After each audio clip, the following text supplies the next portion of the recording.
Jai Bappa.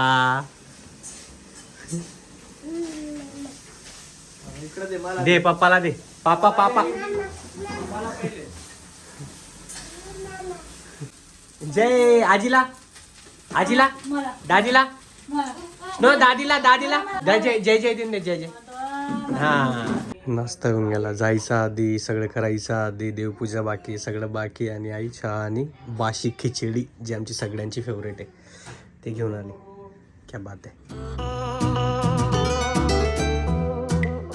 Hello everyone, good morning and welcome back to my channel. Welcome back to the new video. आजचा video special असणार आहे. आजचा video जरा unique असणार आहे because आज तुम्ही बघितलं असेल मागच्या ब्लॉगमध्ये आपण एक गिफ्ट रॅप केलेलं ते मी ऑफिसला पण घेऊन गेलेलो. मला वाटलेलं काल ते होणार आहे सेलिब्रेशन आणि कालच द्यावं लागणार आहे ते गिफ्ट, पण नाही मी परत घेऊन आलो. इथं दिसतंय ते गिफ्ट आणि आज मी त्याला व्यवस्थित पॅकेजिंग करून जाईल बिकॉज काल असंच घेऊन गेलो होतो. आज प्रॉपर पॅकेजिंग करून सगळ्या गोष्टी घेऊन जाईल आणि ते सिक्रेट सॅन्टा अँड ऑल ते सगळं होतं आणि हे माझं फर्स्ट टाइम म्हणून मी एवढा एक्सायटेड आहे आणि आमची पूर्ण टीम एक्सायटेड आहे बिकॉज सगळ्यांचं फर्स्ट टाइम आहे. हे लॉकडाऊन नंतर बंद झालेलं, त्याच्यानंतर कधी झालंच नाही.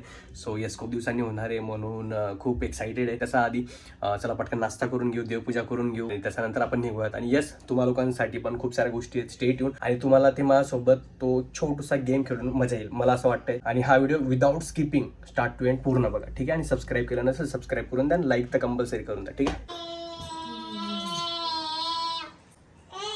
हे घे. जय बाप्पा. मला देऊ, मला देऊ. पापाला दे, पापाला दे, पापाला दे. जय जय. अंकलला अंकलला अंकलला अशा बेबीला. ओ नो, बेबीला विचारली नाही तू. मी धरतो. हा काय करू धरून. बेबीला जय जय. जय जय दे बेबीला. जय जय. हा जय. आजीचा जय जय करूच्या. आजीचा जय जय. आजीला आहे बघ. जय जय कर बेटा. बाप्पा. जय जय करा बेटा.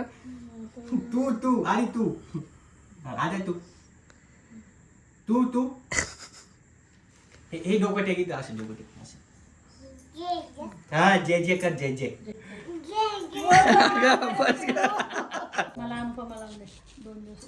काय लावून दे. म्हणते अनुपमा लावून दे. 2 दिवस झाले बघितले नाही. ठीक आहे लावून देतो. 1 मिनिट. मी आईची अनुपमा लावतोय ना.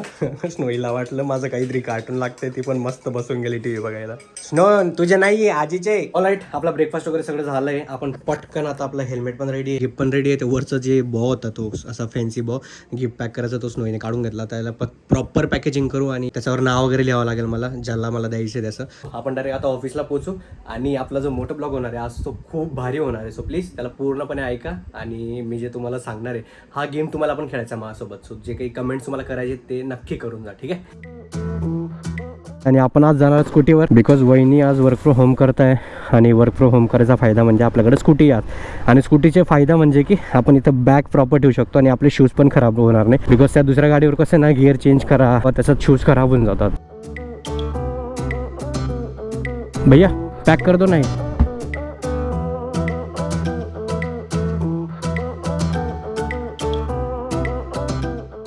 आय थिंक आता आपण गप्पा मारू शकतो. सो एकदम शॉर्टमध्ये समजून देतो मी गेम काय खेळणार आहेत आपण. सो हा गेम असा आहे की तुमचा आयुष्यातला बेस्ट सांटा कोण आहे. जसं की मी माझे सिक्रेट सांटा सांगतो माझ्या फॅमिली मेंबर्सबद्दल. आईबाबांबद्दल सांगायचं राहिलं, त्यांनी मला जन्म दिला आत्तापर्यंत डे 1 पासून तर आत्तापर्यंत त्यांनी माझ्यावर एवढं जास्त प्रेम केलं तेवढं कोणीच नाही करू शकत. ते जगातलं बेस्ट गिफ्ट आहे आईबाबांचं प्रेम जेव्हा भेटतं. तसंच माझ्या 2 भावांबद्दल सांगायचं घेतलं तर ते माझ्यासाठी बेस्ट गिफ्ट आहेत, बेस्ट सांटा आहेत माझ्यासाठी बिकॉज माझं 1 to 10 मी सुरतला होतो. सो मला गुड्डू दादांनी इतकी जास्त काळजी घेतली आहे म्हणजे लहान भावाची. त्याने मोठ्या भावाचा फर्ज तिथं प्रॉपर निभावला आहे आणि माझी खूप जास्त काळजी घेतली त्याने. जसं की मी तुम्हाला एक एक्झाम्पल देतो.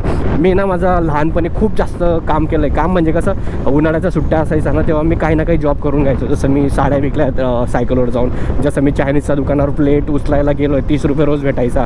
जसं मी 10वीच्या सुट्ट्यांमध्ये मला आठवतं 3 महिन्याच्या सुट्ट्या होत्या, तिथं मी मार्केटमध्ये गेलो आहे काम करायला. साड्यांचा घड्या करायला.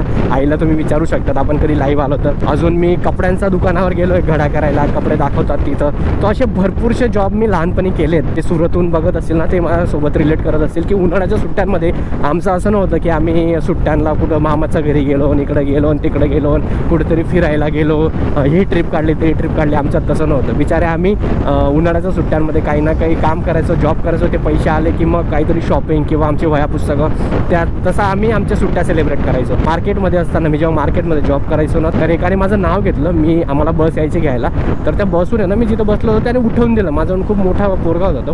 तर त्याने उठवल्यानंतर मी म्हटलं मी बसलोय, असं उठवलं का त्याने? तो बोलला की माझी सीट आहे, इथून उठ. मग मी छोटा मी रडायला लागलो त्याने तसं करताच. मग मी गुड्डू दादाला फोन लावला की म्हटलं यार असं असं झालं आहे मला, आणि मी रडत होतो फोनवर. तर गुड्डू दादाने काहीच विचारलं नाही कसं काय झालं काय नाही, फक्त मला बोलला किती वेळ लागेल तुला इथं यायला. मी म्हटलं 1 तास लागेल मला. आणि आम्ही सगळे उतरायला लागलो. मला सांगितलं कोण होता तो. मी म्हटलं मी फक्त असं बोटच दाखवलं त्या पोराकडे की हा होता तो. विचारलं नाही काय झालं काय नाही. त्या पोराला इतकं मारलं असेल त्याने, इतकं समजवलं असेल की तू लहान पोराला तू असं कसं करू शकतो, आणि ते पण माझा भावाला. सो हे छोटं एक्झाम्पल होतं. अशा खूप साऱ्या गोष्टींमध्ये गुड्डू दादाने माझी काळजी घेतली, माझं प्रेम केलं, आणि अजून पण करतोय तो. आणि प्रकाश दादाबद्दल बोलायचं जेवढं बोललं तेवढं कमी आहे. प्रकाश दादामुळे माझी पूर्ण लाईफ, माझी पूर्ण जर्नी चेंज झाली. 10th पर्यंतची जर्नी काय होती आणि आताची जर्नी काय, आताचा दीपक काय, ते फक्त आणि फक्त माझा प्रकाश दादामुळे. मी माझा दोघा भावांवर खूप जास्त प्रेम करतो, आणि मी हे व्हिडिओमध्ये सांगतोय. मी असं त्यांना कधी बोललो नाही आहे, कधी सांगितलं नाही आहे असं. सो म्हणून मी म्हटलं हा आज गेम खेळूयात. असे माझ्यासारखे भरपूरसे लोक असतील. आणि अजून आमचे 2 मेंबर, माझ्या 2 लाडक्या वहिनी, ते आल्यापासून आमची जी फॅमिली अशी एक्सटेंड झाली आहे. आणि सो ते त्यांचंच घर समजून आपल्या आईबाबांची काळजी घेतात, आमच्या सगळ्यांची काळजी घेतात, आम्हा सगळ्यांवर समान प्रेम करतात, आणि महाजन फॅमिलीची काळजी घेतात. सो यस, त्यांच्यावर पण सेम प्रेम आहे जसं माझं पूर्ण फॅमिलीवर आहे. आणि सगळ्यात बेस्ट गिफ्ट म्हणजे मागच्या काही वर्षात महाजन फॅमिलीला भेटलं ते म्हणजे की आपली परी, स्नोई आणि गोलू यांनी तर आमचं पूर्ण आयुष्य चेंज केलं आहे. I love you so much तिघांना पण. हे माझं आयुष्यातले सगळ्यात बेस्ट सांटा, ज्यांनी माझं आयुष्य सुंदर बनवलं आणि ज्यांनी मला जगातलं बेस्ट गिफ्ट दिलं, सगळ्यांनी मिळून. सो ही होती माझी स्टोरी. तसंच मी तुम्हाला सांगू इच्छितो की प्लीज कमेंट सेक्शन पूर्ण तुमचं आहे. आय नो की भरपूरसे लोक नाही सांगू शकत. तुमचा आयुष्यातला तुमचा बेस्ट सांटा तुमचे आईवडील असू शकतात, तुमचा मित्र असू शकतो, तुमचा बॉयफ्रेंड असू शकतो, नवरा असू शकतो, नवरी असू शकते, कुठली पोरगी असू शकते, XYZ लोक असू शकतात. तुम्ही त्यांच्याबद्दल कमेंटमध्ये लिहा की हा माझ्यासाठी बेस्ट सांटा आहे. ते काय आहे ते पण तुम्ही एक्सप्लेन करू शकतात. त्याच्याने काय होईल ना, तुमचं मन हलकं होऊन जाईल की मनात एवढ्या दिवसापासून राहिलं होतं, माझ्याकडनं ते बोललं नाही गेलं, पण इथं कमेंटमध्ये मी सांगते आणि मी सांगतोय तर तुम्हाला एक तर बरं वाटेल. आणि जर तुम्हाला असं वाटतंय की मी त्याला बोलू नाही शकत तर त्याचा स्क्रीनशॉट काढा आणि त्या पर्टिक्युलर व्यक्तीला सेंड करून द्या. ट्रस्ट मी, खूप भारी वाटेल. हा एक छोटूसा गेम आहे, ही छोटीशी एक प्रॅक्टिस आहे. करून बघा तुम्हाला पण जसं मला बरं वाटतं. आता मी या सगळ्यांबद्दल जेव्हा सांगितलं माझ्या फॅमिलीबद्दल तेव्हा मला खरंच आतून खूप भारी वाटते. तसं फॉर शुअर तुम्ही जेव्हा कमेंट कराल ना, एक कमेंट 1-2 मिनटं लागतील, पण तुमचं मनाला जे भारी वाटेल ना, ते क्रिसमस हे आपण एवढं मानत नाही, पण यस ऑल अबाउट आज सेलिब्रेशन आहे. म्हणून हा एक छोटूसा गेम तुमच्यासाठी पण माझ्यासाठी पण. काकांना रोडी सल्यूट करायचा का आपण? काका ट्रॅफिक सांभाळतायत. वा, काकांना सल्यूट आहे. असे खूप कमी लोक असतात जे पुढे येऊन अशी ट्रॅफिक हँडल करतात, बिकॉज खूप जास्त ट्रॅफिक आहे मागं. थँक्यू काका, थँक्यू.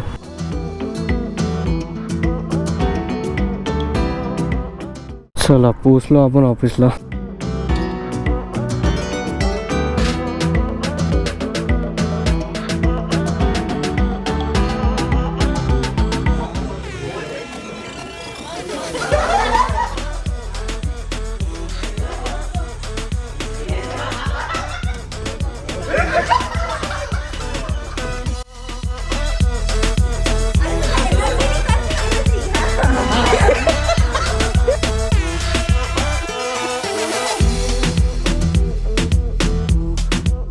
चला आमचं सेलिब्रेशन झालं आहे आणि ज्यांनी पण मला हे गिफ्ट दिलं थँक्यू सो मच. खूप भारी आणि खूप बेस्ट गिफ्ट आहे. आय होप मी माझा टाईम काढून रोज याच्यातले 2, 3, 4, 5, 10 पेजेस असं रोजचे वाचत जाईल. Yes, thank you so much once again. मजा आली. सगळ्यांना त्यांचे गिफ्ट भेटले आणि सगळ्यांना आवडले. सगळे गेले आहेत, फक्त आमची बॉईज गँग इथं आहे. ते पण एकाला फोटो काढायचे ते म्हणून. छत्रपती शिवाजी महाराज की जय. माझा भारी गिफ्ट होता, मला आवडलं. It was a good celebration. मजा येऊन गेली आणि खूप भारी भारी ॲक्टिव्हिटीज झाल्या. या सगळ्या मेमरीज या गॅदर आणि कलेक्ट करतो ना, या पुढे जाऊन खूप कामात येतील. हे छोटे छोटे सेलिब्रेशन, सगळ्यांच्या ज्या चेहऱ्यावर जी खुशी आहे, जी स्माईल आहे, जी मज्जा आहे, हे सगळ्यांना नंतर आठवेल की आम्ही आमच्या ह्या कंपनीत आम्ही हे केलं होतं, ते केलं होतं. चलो भैया साईड हो जाओ. मध्ये कशी उभं राहतात ना लोक, मला ते समजत नाही. एक पॉझिटिव्ह इम्पॅक्ट असा की तुम्हाला माहिती असेल, मागच्या जर तुम्ही मला 2-3 वर्षापासून बघतायत, माझे ब्लॉग आधीपासून बघतायत, तर मी ऑफिस रिलेटेड गोष्टी आधी टाकत नव्हतो. पण खूप सारे फीडबॅक बघितल्यानंतर, खूप सारे मेसेज बघितल्यानंतर मला कुठेतरी जाणवलं की आपण हा सगळा एक्सपिरियन्स लोकांपर्यंत शेअर करायला पाहिजे. ऑफिसमध्ये कामाबद्दल असू द्या, हे सगळ्या फन ॲक्टिव्हिटीज होतात त्याच्याबद्दल असू द्या. तर खूप सारे यंग पोरं कॉलेजमध्ये असेल, ते पोरं जॉब शोधतायत किंवा त्यांना वाटतं आहे की अरे जॉब भेटल्यानंतर कसं होईल, काय होईल, किंवा कसं ॲटमॉस्फिअर असतं, कसं काम असतं. तर त्यांना एक पॉझिटिव्ह वेने जरा मोटिवेट करायचं मला असं वाटलं की अशा वेने पण आपण करू शकतो. त्यांना अशा सगळ्या गोष्टी दाखवल्या तर त्यांना पण वाटेल की नाही, आपण जेव्हा लागू तर या सगळ्या गोष्टी आपल्या आयुष्यात पण येतील. तर मी सगळ्या गोष्टी फक्त आणि फक्त जे स्टुडंट आहेत, जे आपले ब्लॉग बघतात, त्यांना मोटिवेट करण्यासाठी दाखवतो. सो आय होप तुम्हाला हे सगळे ऑफिसचे ज्या गोष्टी छोट्या मोठ्या त्या पण आवडत असतील. ऑलराईट, घरी जायच्या आधी जरा आपण इथं थांबलो होतो. आईसाठी दाबेली घेतो आहे आणि एक मसाला प्लेट पण घेतो आहे, बिकॉज दादाने सांगितलं मला. हो, थँक्यू भैया. आता ही मसाला पुरी कोण खायली घरी जाऊनच समजेल. पोचलो घरी फायनली. आपण येऊन गेलो घरी आणि मी जरा फ्रेश होतो. तो तुम्हाला एक वस्तू दाखवतोय बघा, लाईव्ह दाखवतो, लाईव्ह. क्या बात आहे.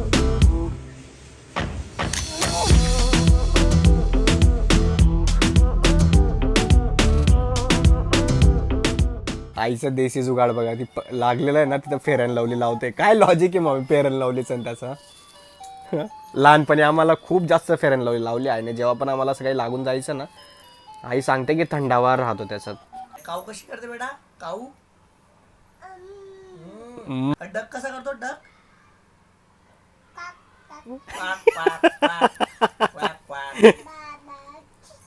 बाबा ब्लॅक शिप. ओ काय बाबा ब्लॅक शिप?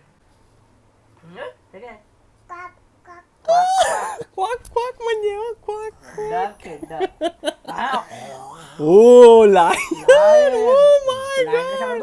स्टार कुठे बेटा? स्टार दाखव. स्टार.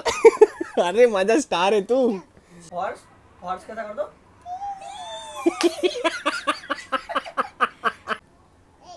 आणि fish. Fish baby. Fish. Fish.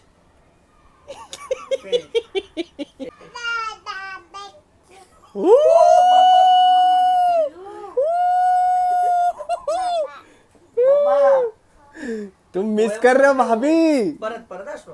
बाबा काय बोल? बेबी नाही. हे काय? हे काय?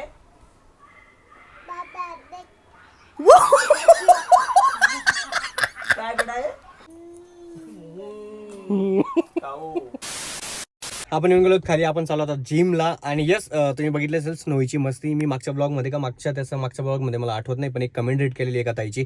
ते बोलले की काहीच बोलत नाही, गप्पा मारत नाही आमच्यासोबत अँड ऑल. सो हे एवढं इझी नाही आहे. हे आपले पॅरेंट्सची रिस्पॉन्सिबिलिटी आहेत. म्हणजे जे त्यांचे पॅरेंट्स आहेत त्यांची रिस्पॉन्सिबिलिटी. त्यांच्यासोबत गप्पा मारा, त्यांना जे कार्टून दाखवतात त्याचं तेव्हा त्यांना समजवा. त्यांना जरी नसेल समजत तरी आपलं काम आहे की हे असं, हे असं. त्यांना बुक रीड करायला लावा. बुकवर जे फोटोज असतात, जसे आपण स्नोईने बघितलं असेल तुम्ही, आम्ही स्नोईला दाखवत होतो की हे हॉर्स आहे, हे काऊ आहे, हे चिवचिव आहे, हे असं तुम्ही त्यांच्यासोबत गप्पा मारायला पाहिजेत. खूप साऱ्या गोष्टी असतात.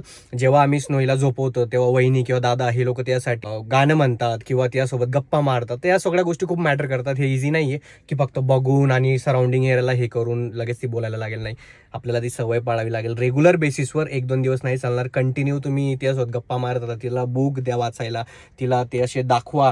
प्राणी असेल प्राणी दाखवा, झाडं झुडपं अशा सगळ्या गोष्टी, असे इमेजेस असतात ते दाखवा. खूप साऱ्या गोष्टी असतात यार लहानपर्यंत. तुम्हाला ते समजून जाईल. सगळे व्हिडिओज बघून यूट्यूबला पण सर्च करू शकतात. सो ती सवय तिला आधी लावा, जे पण छोटं बाळ असेल त्याला.